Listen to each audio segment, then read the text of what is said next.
¿Dónde más iré, Dios? ¿Dónde más iré? Tienes palabras de vida eterna. ¿Dónde más iré, Dios? ¿Dónde más iré? Tienes palabras de vida eterna. ¿Dónde más iré, Dios? ¿Dónde más iré?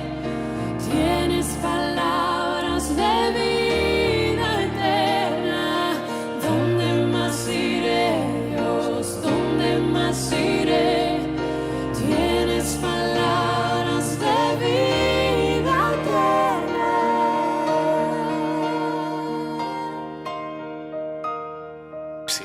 Vamos a estar mirando el capítulo 4 de Apocalipsis. Apocalipsis 4.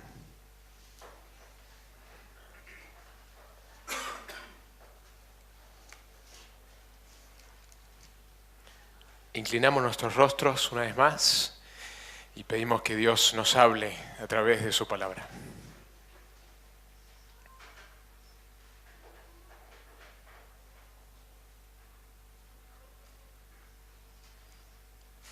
Padre Santo, qué privilegio abrir las Escrituras, abrir la Biblia, y sabemos que cuando abrimos este libro tenemos la oportunidad, el privilegio de escuchar la voz de aquel que habló y creó los cielos y la tierra.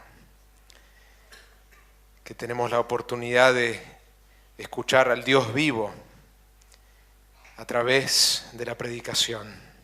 Qué misterio, qué maravilla, qué privilegio, qué realidad tan increíble, que Jesucristo mismo está presente en medio de su iglesia para consolar, para hablar, para confrontar, que el Espíritu Santo mora de manera particular cuando la iglesia local está reunida, que Dios el Padre está presente, que los ángeles observan el culto de la iglesia local.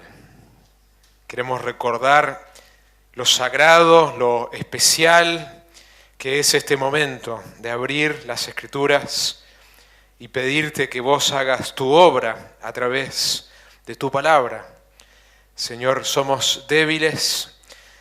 Este predicador, este pastor es pecador y débil y frágil, imperfecto, y es tan increíble que vos has decidido usar medios imperfectos, usar pecadores para proclamar las glorias del Evangelio y proclamar las maravillas de tu palabra.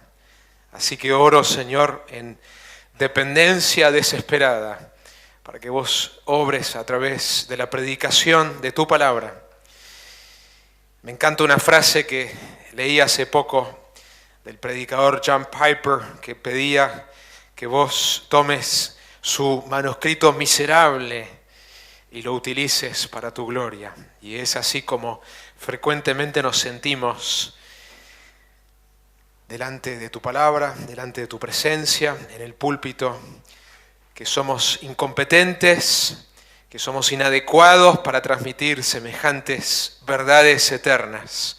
Y estamos en una dependencia desesperada para que vos seas el que ayudes y fortalezcas y des las palabras claras para hablar y que hables a corazones, que penetres a través de tu palabra.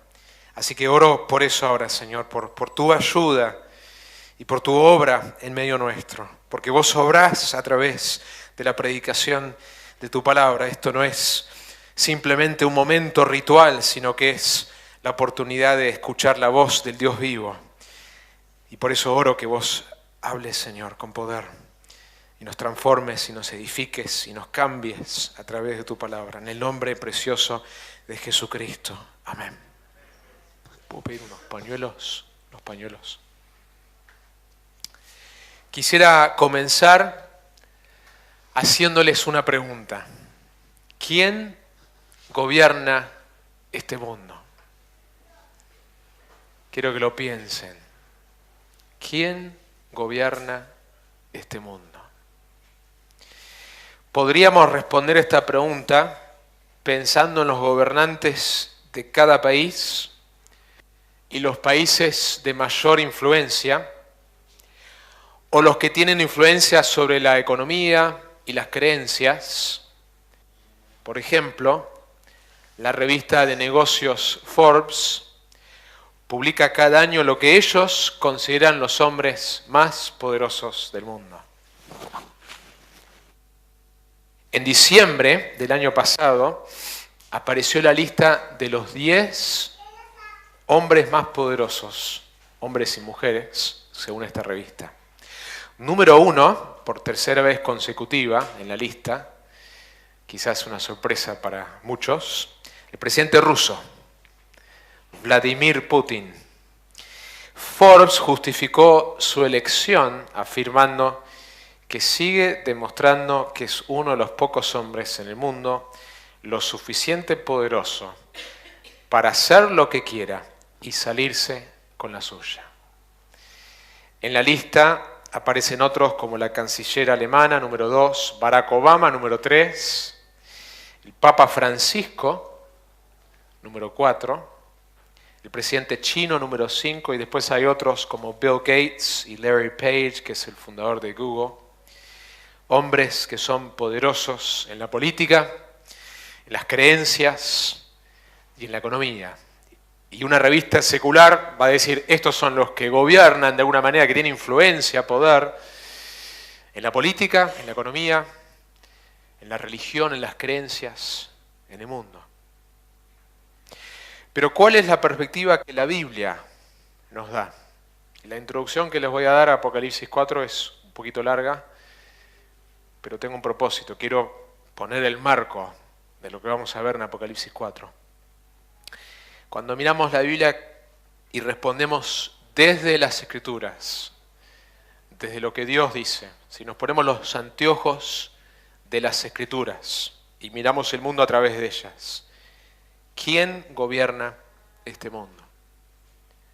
Si respondemos rápidamente a esa pregunta y decimos que Dios está gobernando, y no explicamos en qué sentido y de qué manera y si hay alguien más que está gobernando, estaríamos dando una respuesta incompleta y una que podría llevar a la confusión. Cuando vemos terribles injusticias, hambre y desastre económico como países como Venezuela, atentados como el de Francia o el más reciente de Alemania, las personas se hacen la pregunta, ¿quién está gobernando? ¿Quién es responsable de este lío? Cuando miramos los desastres en todo nuestro mundo, nos hacemos esta pregunta, ¿quién es responsable? ¿Quién o quiénes, el ser humano se pregunta, puede hacer algo para solucionar y corregir todo este lío en que estamos? El pasaje que vamos a ver hoy, vamos a ver que Dios está sentado en el trono. Pero para que podamos entender esto un poco más y ver en qué sentido Dios gobierna y de qué manera y cómo se manifiesta su reino hoy y en el futuro, necesitamos mirar un poco el contexto más amplio de la Biblia. Hay 3 respuestas correctas a la pregunta, ¿quién gobierna? Desde el punto de vista de la Biblia. ¿El hombre? ¿Satanás? ¿Dios? Esto requiere explicación. ¿A qué nos referimos? ¿Quién gobierna? Sabemos que el hombre ha rechazado desde Edén el gobierno de Dios y ha decidido gobernarse a sí mismo. El poema Invictus expresa este sentido del hombre gobernándose a sí mismo. Fuera de la noche que me cubre, negra como el abismo de polo a polo, agradezco a cualquier Dios que pudiera existir por mi alma inconquistable. en las feroces garras de la circunstancia, ni he gemido, ni he gritado bajo los golpes del azar, mi cabeza sangra, pero no se inclina. Fíjense el orgullo. No importa, más adelante dice el poema, cuán estrecha sea la puerta, cuán cargada de castigos la sentencia, soy el amo de mi destino, soy el capitán de mi alma. Ese poema expresa perfectamente el sentido del ser humano, de que él es el capitán de su alma, de que él es el amo de su destino. La realidad es que vemos en la Biblia y en la historia al hombre gobernándose a sí mismo. De hecho, escuchamos el Evangelio bien presentado hace unos minutos. Y el Evangelio tiene que ver con esto, tiene que ver con un cambio de autoridad en mi vida, de que yo no gobierno más mi vida, de que yo rindo el gobierno de mi vida al gobierno de Dios a través de creer en lo que Cristo hizo por mí. El hombre está gobernándose a sí mismo, está buscando hacer su voluntad y establecer su reino. Esa es la realidad. Hacer las cosas a su manera. Aún con la religión, el hombre busca utilizar la religión para sus propósitos.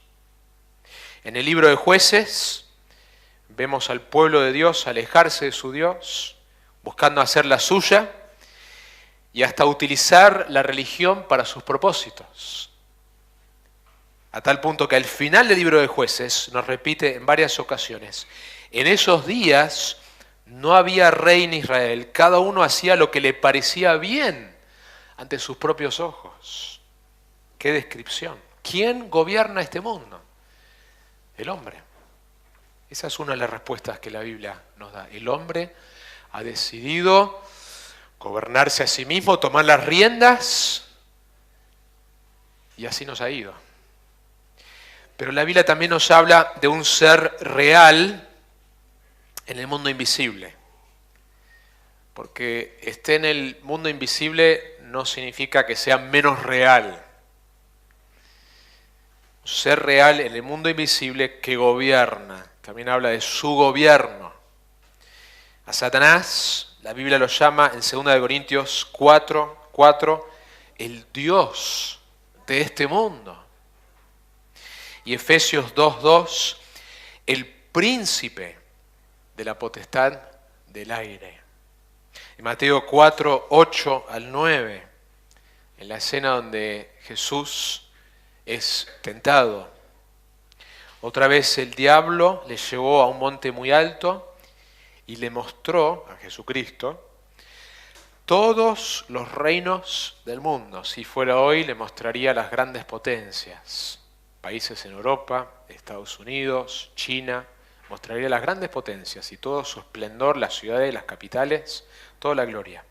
Y la gloria de ellos, y les dijo, todo esto te daré si postrándote me adoras, dando a entender que yo tengo una autoridad sobre estos reinos para dártelo.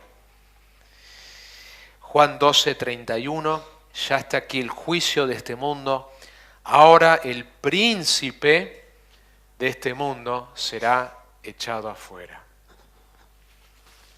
Perdón,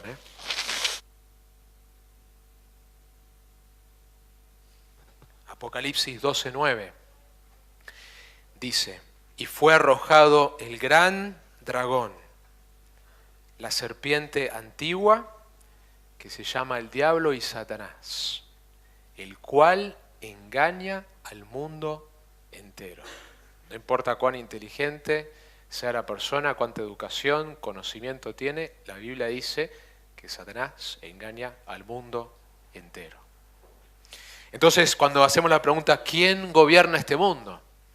Una respuesta correcta es Satanás. No es un ser mitológico, es un ser real. Jesucristo, quien es la verdad encarnada, habló de su realidad, su persona y su actividad. Entonces la pregunta es, a medida que vamos a mirar Apocalipsis 4, ¿en qué sentido entonces decimos que Dios está en el trono? si acabamos de decir que el hombre se está gobernando y que Satanás es quien gobierna este mundo? Jesucristo le dijo a Pilato: mi reino no es de este mundo. Cuando respondemos al Evangelio y nos convertimos en seguidores de Jesucristo, entramos al reino de Dios. Pablo dijo que nuestra ciudadanía es celestial. Tenemos una lealtad más alta a una patria más alta que el país del cual somos ciudadanos. En mi familia, cuando viajamos tenemos 9 pasaportes. Somos 5, pero 4 de nosotros tenemos doble ciudadanía. Yo soy el único que no tiene doble ciudadanía. De Estados Unidos y de Argentina. Yo tengo residencia de Argentina y ciudadanía de Estados Unidos. Pero nuestra ciudadanía más alta, nuestra lealtad más alta, es a nuestra patria celestial. Por eso la iglesia está compuesta por personas de distintas naciones. Su compromiso más alto es con el reino de Dios. La iglesia que Jesús está edificando es la manifestación presente de un aspecto del reino de Dios.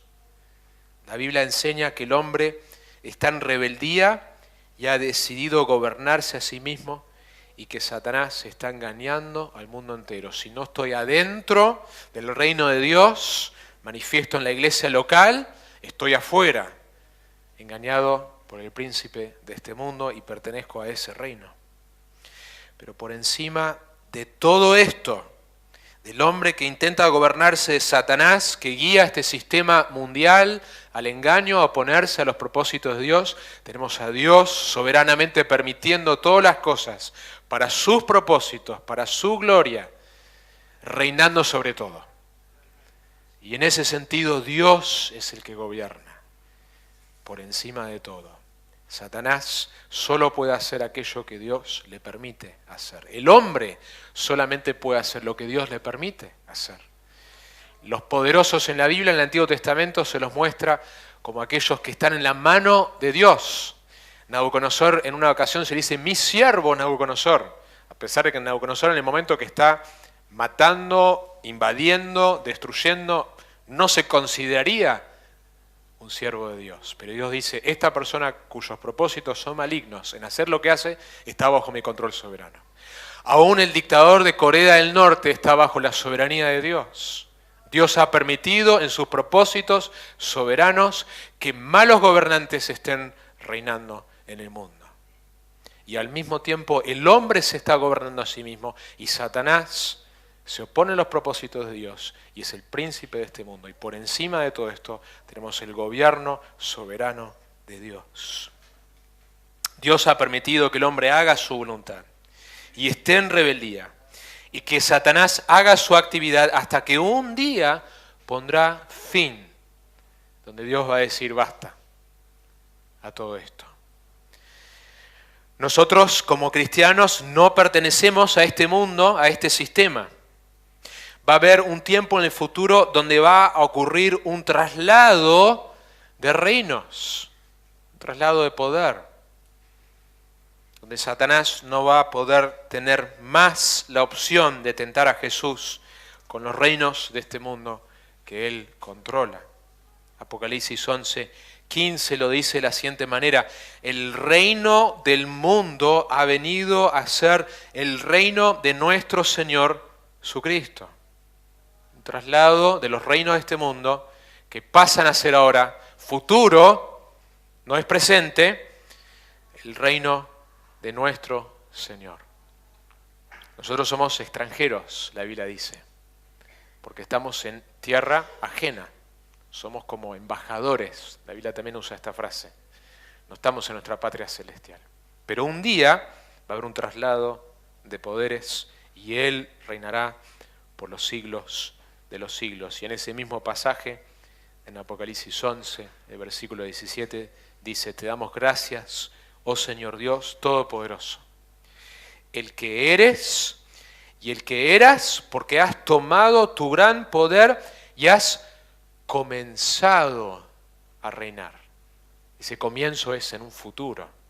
Entonces hay un sentido en que el reino de Dios es presente. Jesucristo vino y introdujo su reino a través de la iglesia que está edificando, pero hay un sentido que es futuro. Has comenzado a reinar. Y las naciones se enfurecieron y vino tu ira y llegó el tiempo de juzgar a los muertos y dar recompensa a tus siervos los profetas, a los santos y a los que temen tu nombre, a los pequeños y a los grandes, y de destruir a los que destruyen la tierra. Que el ser humano, intentando gobernar este mundo sin Dios, está destruyendo la tierra. ¿Cómo nos ha ido en la historia cuando hemos intentado gobernarnos a nosotros mismos? No nos ha ido muy bien. En el poco tiempo que la nación de Israel tuvo reyes en sujeción a Dios, le fue bien como nación. Uno de los propósitos de Dios para Israel era mostrar a las naciones: esto es lo que significa estar bajo mi gobierno. Cuando la nación estaba adorando a su Dios, cuando el rey hacía lo que Deuteronomio decía que debía hacer, leer las Escrituras todos los días, con el objetivo, Deuteronomio 17, con el objetivo de no enaltecerse. La manera que el rey se iba a mantener humilde era leer la Biblia todos los días. Qué bueno cuando un gobernante tiene esa perspectiva, y ha habido pocos, pero ha habido en la historia de la humanidad, en el tiempo que David estaba bajo realmente en obediencia a Dios y Salomón, era glorioso la nación. Lo que vamos a ver en Apocalipsis 4 es que nuestro glorioso Dios está sentado en el trono y es digno de toda nuestra adoración. En medio de nuestro mundo caótico necesitamos recordar esto. Él está sentado en el trono y nada escapa su control soberano. Y que si hemos nacido de nuevo somos ciudadanos, qué privilegio. Hay personas que anhelan ser ciudadanos de ciertos países, de Europa, de Estados Unidos, por los beneficios. Pero qué privilegio ser ciudadanos de aquella patria que es eterna, cuyo reino no terminará jamás, cuyo rey jamás habrá una historia de corrupción en su vida, que reinará en justicia, en equidad, que experimentaremos gozo eterno. Qué privilegio ser parte de ese reino. No tenemos que obrar para entrar en ese reino, hacer papeles y trámites y tener a alguien conocido para poder entonces sacar la visa o para poder tener la ciudadanía de tal país que nos puede dar mejores circunstancias.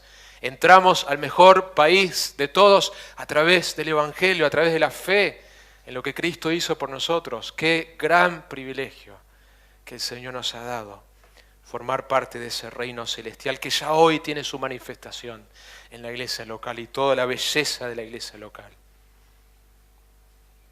Un día este reino celestial y eterno veremos un traslado total de los reinos de esta tierra. Y el reino del mundo vendrá a ser el reino de nuestro Señor. ¡Qué privilegio! Ya no estaremos más en territorio enemigo. Ya no seremos más bichos raros como somos en este mundo. No seremos más extranjeros. Esta tierra será nuestro hogar. El reino de Dios ocupará esta tierra y nosotros reinaremos con Él 1000 años y después por la eternidad. Nuestro glorioso Dios está sentado en el trono y es digno de nuestra adoración. Apocalipsis 4, después de esa introducción larga, nos va a dar una perspectiva del cielo. Es un viaje al cielo. No hay muchos textos que nos describen el cielo. Tenemos 2 personajes en el Nuevo Testamento que describen su experiencia de ir al cielo. Uno es Pablo y el otro es Juan. Pero Pablo dice, yo no puedo contarles las cosas que vi. Juan nos da 2 capítulos de su experiencia del cielo. Y esta perspectiva de nuestro Dios nos va ayudar a verlo en su belleza, en su gloria, y ayudarnos a adorarlo como Él se merece.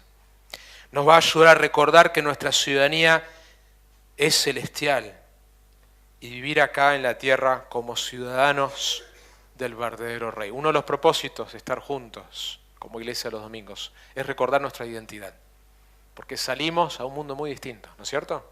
En tu trabajo, en el lugar que estudiás, totalmente distinto, valores totalmente opuestos, mensaje totalmente distinto. Y nuestro tiempo juntos es recordarnos una vez más nuestra identidad. Somos ciudadanos del verdadero Rey, el Rey de Reyes, que un día va a establecer un reino que no va a terminar jamás. Lo que vamos a ver en capítulo 4 de Apocalipsis, en el primer versículo nos va a ubicar en el contexto. Los versículos 2 al 7 va a darnos la descripción espectacular del trono, que está por encima de todo trono que jamás existió, existe o existirá. Y del que está sentado en el trono. Es la frase que se va a repetir, el que está sentado en el trono. Y después del versículo 8 al 11 nos va a mostrar la adoración que ocurre alrededor del trono. La adoración que ocurre alrededor del trono. Esto no es fantasía. Hay símbolos, sin duda, en el libro de Apocalipsis, pero esos símbolos tienen una representación real, verídica detrás del símbolo. El símbolo señala hacia algo que es verídico, que es real. Es una descripción del Dios justo, santo, bello, todopoderoso. Un Dios de ira, un Dios de misericordia, el Dios creador, eterno, que está sentado en el trono y que es digno de toda nuestra adoración. No solamente los domingos, sino durante toda la semana, que vivimos para Él. Y cuanto más gloriosa y más grande es la imagen de mi Dios, eso va a afectar de cómo yo me entrego más y más a Él. Miren conmigo el versículo 1 del capítulo 4 de Apocalipsis. Después de esto miré y vi una puerta abierta en el cielo. Y la primera voz que yo había oído, como sonido de trompeta que hablaba conmigo, decía: sube acá y te mostraré las cosas que deben suceder después de estas. Entonces lo primero que notamos en este versículo, esto nos ubica en el contexto, dice, después de esto. ¿Después de qué? ¿Después de qué? Bueno, en el capítulo 2 y el capítulo 3, él acaba de describir, si vos tenés una de las Biblias que marca con rojo, como la mía, las palabras de Jesús, está todo rojo. El capítulo 2 y 3, porque son las palabras de Jesucristo en Apocalipsis. Es la sección más larga, de hecho, en el libro Apocalipsis, que son todas palabras directamente de la boca de Jesús, donde Jesús le habla a las 7 iglesias de Asia, son 7 iglesias reales, que están en el primer siglo, con un mensaje de alabanza y reprensión para las iglesias. 5 de las 7 son llamadas al arrepentimiento. Después de esta descripción que él acaba de ver y acaba de anotar, vamos a llegar a esta próxima visión. Dice, miré y vi. Esta frase, miré y vi, o la palabra vi o la palabra miré, se repite. La última vez que él tuvo una visión, si mirás para atrás, en el capítulo 1 comienza la visión previa a la que va a haber ahora en el 4, el 1:17, cuando le vi a Jesucristo en toda su gloria, caí como muerto a sus pies. Y él puso su mano derecha sobre mí diciendo, nuevamente, si tu Biblia tiene letras rojas para indicar que son las palabras de Jesús, desde acá hasta el capítulo 4 es todo rojo, porque ahora habla Jesús continuamente. No temas, yo soy el primero y el último, el que vive, y estuve muerto y aquí estoy vivo por los siglos de los siglos y tengo las llaves de la muerte y del Hades. Escribe pues las cosas que has visto, el capítulo 1, las que son, capítulo 2 y 3, y las que han de suceder después de estas 4 al 22. Por eso cuando llegamos al 4:1, Le dice, subí acá y te voy a mostrar las cosas que deben suceder después de estas, cosas futuras, cosas que van a pasar en el futuro. Menciona también una puerta abierta en el cielo. Es interesante esta mención porque inmediatamente antes de este versículo está el mensaje de Jesucristo a la iglesia en la Odisea, y en el versículo 20 también habla de una puerta. Y aquí yo estoy a la puerta y llamo, si alguno oye mi voz y abre la puerta, entraré a él y cenaré con él y él conmigo. Jesucristo en la iglesia de la Odisea está fuera, quedó fuera. La iglesia era una iglesia autosuficiente, una iglesia nominal. También menciona este concepto de puerta, lo había mencionado antes, de que Jesús abre puertas que nadie puede abrir y cierra puertas que nadie puede cerrar.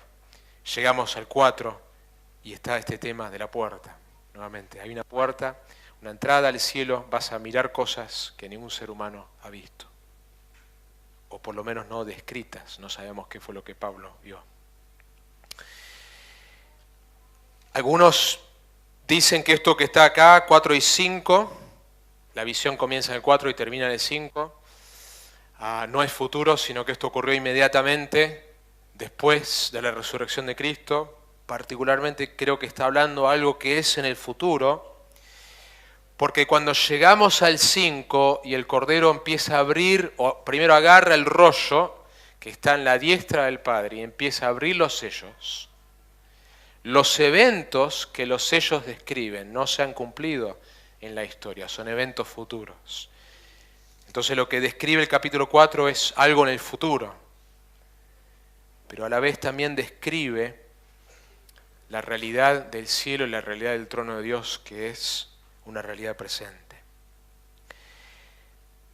Toda esta sección de Apocalipsis va a describir los últimos 7 años del planeta.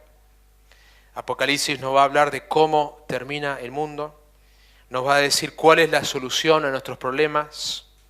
Sabemos que el hombre no va a lograr solucionar los problemas en esta tierra. La historia se está moviendo hacia aquel día en que Cristo reinará. Versículo 1 nos da el contexto, versículo 2 arranca una nueva sección. Al instante estaba yo en el Espíritu. Cada vez que aparece esta frase, yo estaba en el Espíritu, aparece en el 1:10, el 17:3 y el 21:10. Son las 4 veces que aparece en el libro, son momentos de transición, momentos claves. Y vi a un trono colocado en el cielo y a uno sentado en el trono. Cuando pasan cosas en nuestra vida que no entendemos, cuando pasan cosas en nuestro mundo que no entendemos, qué bien nos hace recordar esta frase. Dios está en el trono. Cada cosa que pasa en este universo pasó primeramente por sus manos. Él es soberano. Él es el que está en aquel trono que está por encima de todo trono. La palabra trono también apareció en el capítulo previo. 3:21, al vencedor le concederé sentarse conmigo en mi trono. Ahí está. Como yo también vencí y me senté con mi Padre en su trono. En el libro de Apocalipsis aparece 47 veces. Hay ciertas palabras en ciertos libros de la Biblia que nos ayudan a entender el énfasis. Trono es una de esas palabras que te está diciendo, presta atención, porque este libro se trata de esto, se trata de quién tiene la autoridad, quién gobierna realmente. A través del libro vamos a ver el trono de Satanás, el trono del anticristo, que le es dado por un tiempo. Pero el trono que está por encima de todo trono es el trono de Dios. Tan solo en este capítulo 4, la palabra trono aparece 14 veces. El que está sentado en el trono. Esa frase también la vamos a ver repetida muchas veces. Un ejemplo, el 6:16. Cuando comienza la tribulación en la tierra, que Jesucristo habló en un futuro, habrá una tribulación como el mundo nunca ha experimentado. Las personas van a decir esto, en el 6:16, y decían a los montes y a las peñas, caed sobre nosotros y escondednos de la presencia del que está sentado en el trono y del Cordero. Es una frase que se va a repetir, Dios sentado en el trono. ¿Bajo qué gobierno estás vos hoy? ¿Bajo qué gobierno? Hay una de dos opciones. O estás bajo el gobierno de Dios, sujeto a su autoridad, a su evangelio, a su palabra, a la iglesia local, o estás sujeto al gobierno de este mundo, al príncipe de la oscuridad, al reino de las tinieblas. Y Apocalipsis te muestra cómo termina uno de esos gobiernos. ¿Querés estar del bando correcto? Solo dos opciones. Versículo 3 nos va a describir la belleza de Dios. El que estaba sentado era de aspecto semejante a una piedra de jaspe y sardio, y alrededor del trono había un arco iris de aspecto semejante a la esmeralda. Esta palabra jaspe es un metal precioso, pero según un autor de un diccionario bíblico no se identifica con el jaspe moderno, que es una variedad opaca y que no sabemos exactamente cómo era el jaspe que él está describiendo acá, pero es muy probable que sea un diamante o algo parecido a un diamante. El punto es algo bello, algo de mucho valor, y esa es la imagen que Juan está describiendo cuando ve al trono y el que está sentado intenta describir con palabras que tenían sentido para los lectores originales lo que él está observando.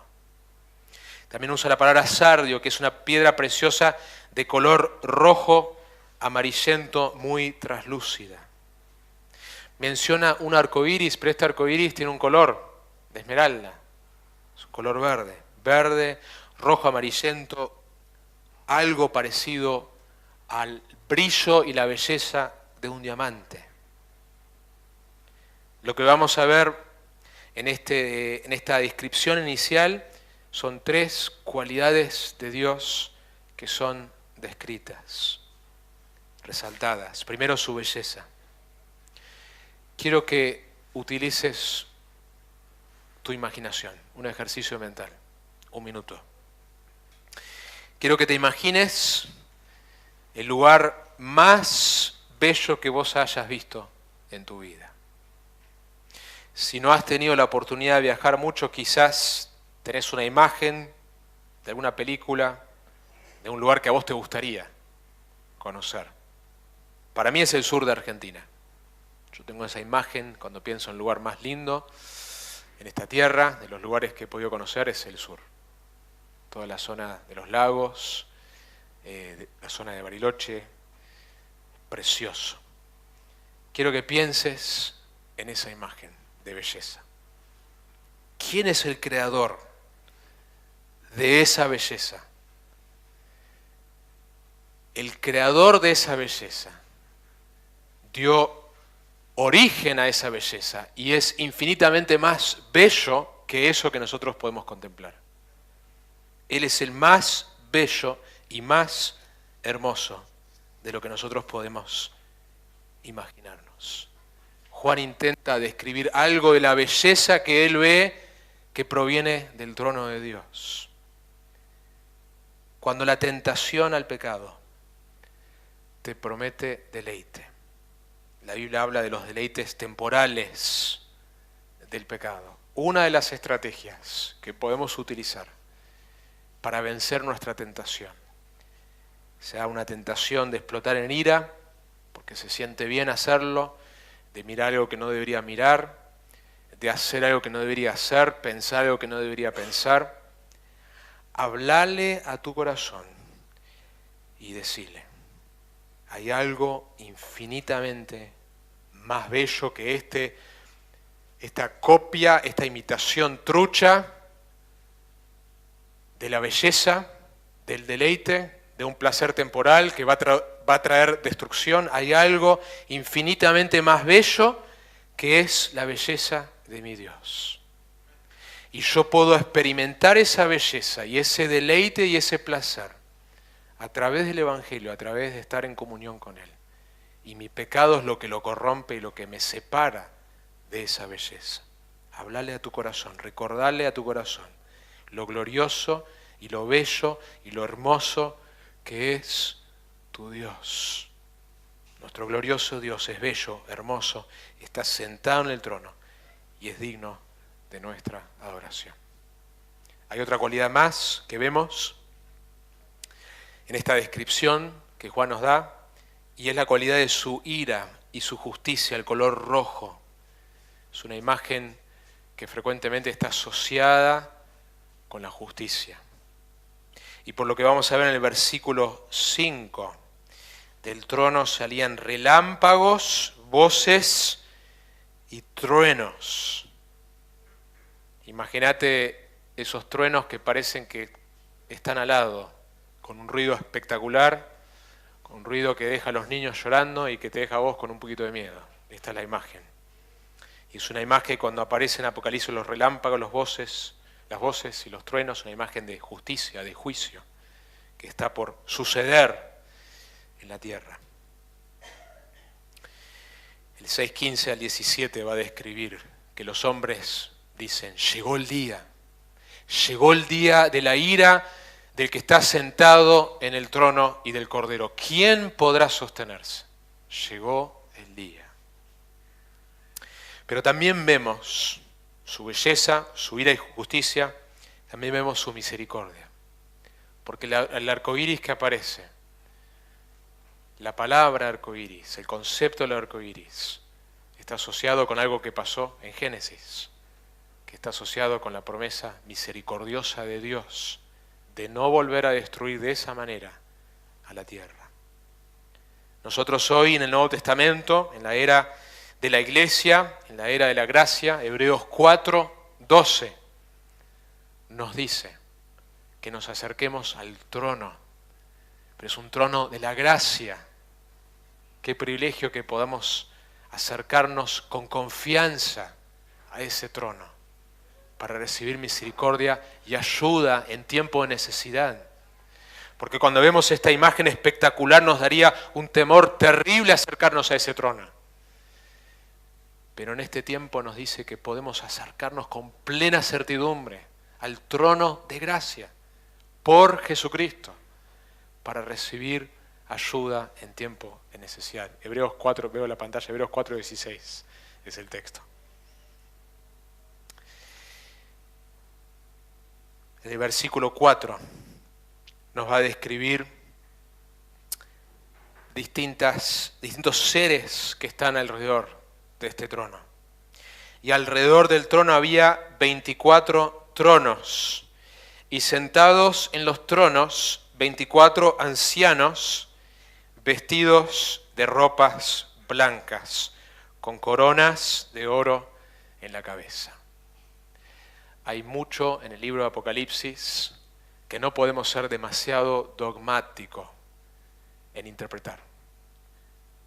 Para aquellos que estudiamos y nos toca el privilegio de proclamar y buscar hacer una exégesis, buscar el significado original de lo que el texto está diciendo y enseñarlo, debemos hacer el mejor trabajo, leer, estudiarlo, leer lo que otros han dicho y tratar de presentar lo que nosotros entendemos que es una interpretación correcta.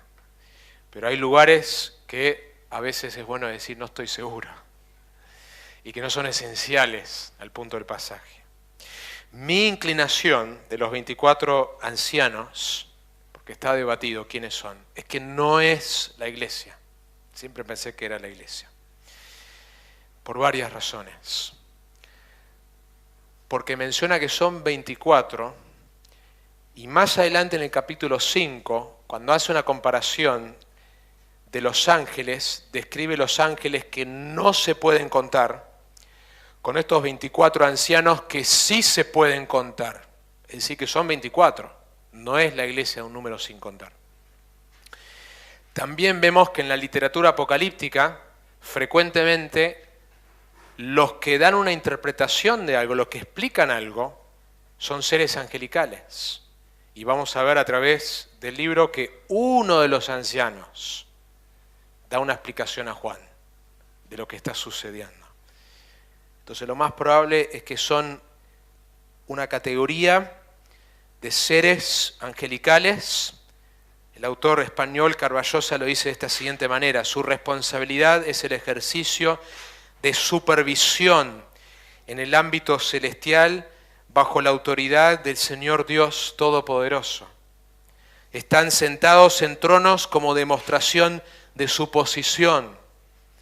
La Biblia da a entender la existencia de rangos dentro de las huestes celestiales. La idea es que estos seres tienen una autoridad suprema, no por encima de Dios, están debajo de la autoridad de Dios, pero tienen una autoridad dentro del mundo angelical. El versículo 5 continúa la descripción del trono y lo que rodea al trono. Los relámpagos, las voces y los truenos que menciona, y después dice, y delante del trono había 7 lámparas de fuego ardiendo, que son los 7 Espíritus de Dios. También es una frase debatida, lo más probable es que esto es el Espíritu Santo, en toda su plenitud. 7 el número de perfección, de plenitud. Y lo que vemos en todo este pasaje es la Trinidad. En el capítulo 5 va a aparecer el león de Judá, que cuando aparece es un cordero. Lo describe como el león de Judá, pero cuando aparece, Juan dice, vi un cordero. Porque Jesucristo es tanto león como cordero. Aunque la frase que el libro va a usar con frecuencia no va a ser león, sino cordero. La imagen de su sacrificio por nosotros.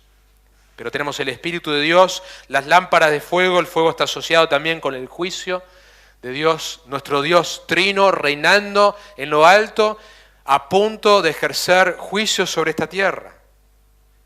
Esa es la imagen. Cuando llegamos al versículo 6, esto es espectacular lo que está acá. Delante del trono había como un mar transparente. Juan utiliza mucho la palabra como, porque ve algo y no tiene una categoría, no es exactamente eso, pero trata de asociarlo con algo que él conoce y que sus lectores conocen. Entonces dice, es algo como un mar transparente, semejante al cristal. Esto está delante del trono. Los sacerdotes en el Antiguo Testamento que entraban al tabernáculo debían pasar por la fuente de la purificación. Y miren la imagen que está acá. Juan describe como un mar de cristal, algo transparente, esta idea de purificarse antes de llegar al trono. Nosotros, para acercarnos a Dios, no podemos hacerlo con nuestro pecado, con nuestros propios méritos. Tenemos que pasar por una purificación. ¿Y dónde obtenemos la purificación necesaria? La obtenemos en Jesucristo. Él es quien murió por nuestros pecados y nos lavó de todos nuestros pecados, pasado, presente y futuro. Juan le dice, en 1 Juan, que les escribe estas cosas, hijitos, para que no pequen. Pero si alguno peca, abogado tenemos, nuestro intercesor Jesucristo.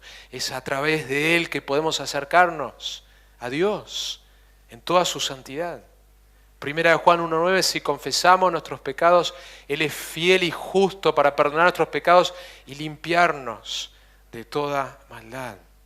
Gracias a Jesucristo que podemos acercarnos a ese trono de santidad, de purificación. Cuando estamos tentados a pecar, recordemos esta imagen celestial de Dios gobernando en lo alto, en su belleza, en su ira, en su justicia, en su misericordia, y que nosotros tenemos en Jesucristo el perdón de nuestros pecados.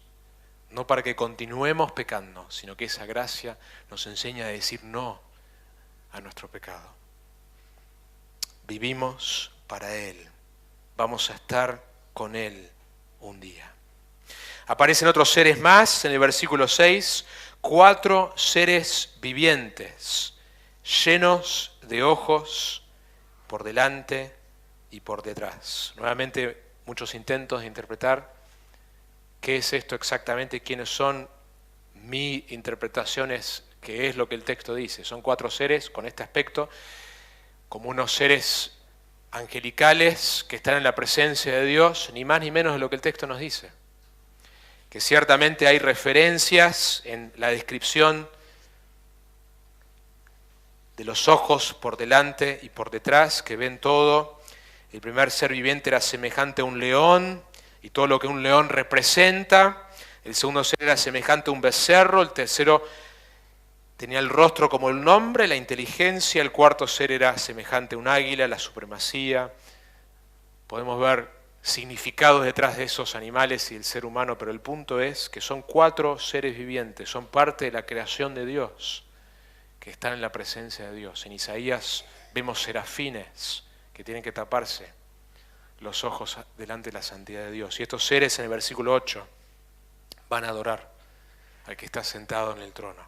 Versículo 1 nos da el contexto, versículo 2 al versículo 7 nos da la descripción del trono y su alrededor. Y versículo 8 al 11 vemos la adoración que ocurre, donde vemos cómo nuestro glorioso Dios está sentado en el trono. Y si estos seres que pueden ver a Dios con la cercanía que lo ven, con su pureza adoran, cuanto más nosotros, siendo pecadores y teniendo el perdón en la persona de Jesucristo y su obra, debemos adorarle por su belleza, por su gloria. El versículo 8 describe esta adoración, los 4 seres vivientes, cada uno de ellos con 6 alas, estaban llenos de ojos alrededor y por dentro, y día y noche no cesaban de decir: Santo, Santo, Santo es el Señor Dios. 3 veces, el único atributo de Dios que se repite 3 veces de esa manera, como el libro de Isaías capítulo 6. El Todopoderoso, el que era, el que es y el que ha de venir. Nuestro Dios es santo, totalmente separado del pecado, y Él nos llama a ser santos como Él es santo. Solo en Jesucristo podemos ser santos como Él es santo. Solo a través del poder del Espíritu Santo podemos poner a muerte las obras de la carne cuando somos de Él. Nos llama a caminar en esa santidad, imitarlo como nuestro Dios. También dice que es todopoderoso. Nuestro Dios es omnipotente. No hay nada imposible para nuestro Dios. Esta imagen del trono y la adoración nos debe afectar cómo nosotros adoramos. Si pensamos en la audiencia original que recibe esta carta, Apocalipsis es una profecía, es una carta y es literatura apocalíptica, las 3 cosas a la vez. Debe confrontarnos, como la iglesia de Éfeso, si hemos perdido nuestro primer amor. Como Esmirna, nos debe librar de todo temor, aún temor a la muerte. Porque si Cristo es nuestro Salvador, vamos a un lugar de belleza incalculable. Como la iglesia de Pérgamo, nos debe confrontar nuestra impureza, porque Dios es revelado como santo. Como Tiátira, debe confrontar nuestra idolatría, porque solo Dios es digno de adoración. Solo Él merece nuestra total devoción. Como Sardis, nos debe llamar a arrepentirnos si tenemos una reputación solamente de estar vivo, pero que realmente estamos muertos. Y como Filadelfia, nos debe llamar a perseverar la prueba a la luz de la gloria que nos espera. Y como la Odisea, nos llama a reconocer nuestra necesidad de la justicia de Cristo. Las vestimentas que Él nos puede dar para estar sin ser consumido ante la presencia de Dios. Nuestro glorioso Dios está sentado en el trono y es digno de toda nuestra oración. ¿Recuerdan la pregunta que les hice al principio? ¿Quién gobierna? Por encima de todo gobierno está el gobierno de Dios.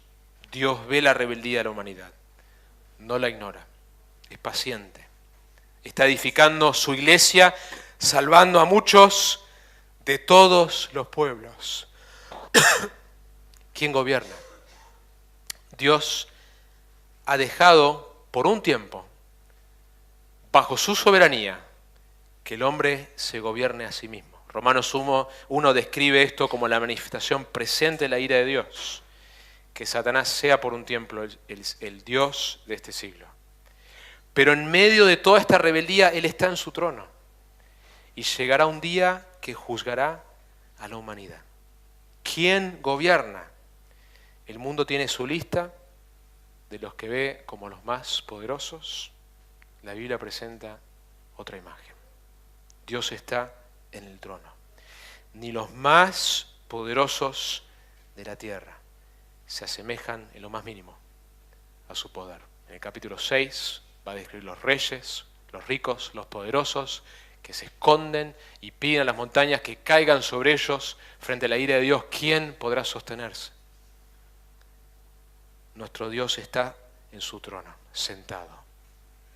Un día mostrará su poder en justicia y en ira sobre una humanidad en rebeldía. Hoy podemos, por la obra de Cristo, acercarnos y recibir perdón y entrar en su reino. Hoy mismo.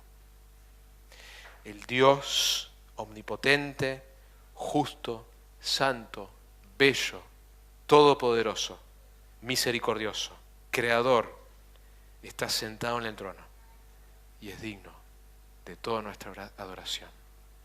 Unámonos a este coro celestial, no solamente en nuestro canto. El texto termina así: cada vez que los seres vivientes dan gloria, honor y acción de gracias al que está sentado en el trono, al que vive por los siglos de los siglos, los 24 ancianos se postran delante del que está sentado en el trono y adoran al que vive por los siglos de los siglos y echan sus coronas delante del trono diciendo: digno eres, Señor y Dios nuestro, de recibir la gloria y el honor y el poder, porque tú creaste todas las cosas y por tu voluntad existen y fueron creadas.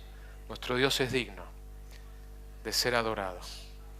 Mañana cuando vos te levantás y te vas al trabajo, vos podés adorar a tu Dios en la manera en que vos trabajás, en la manera en que vos tratás a tu cónyuge, a tus hijos, pensando en el Dios precioso que tenés. Nuestro Dios es digno de nuestra rendición total a Él. Oramos.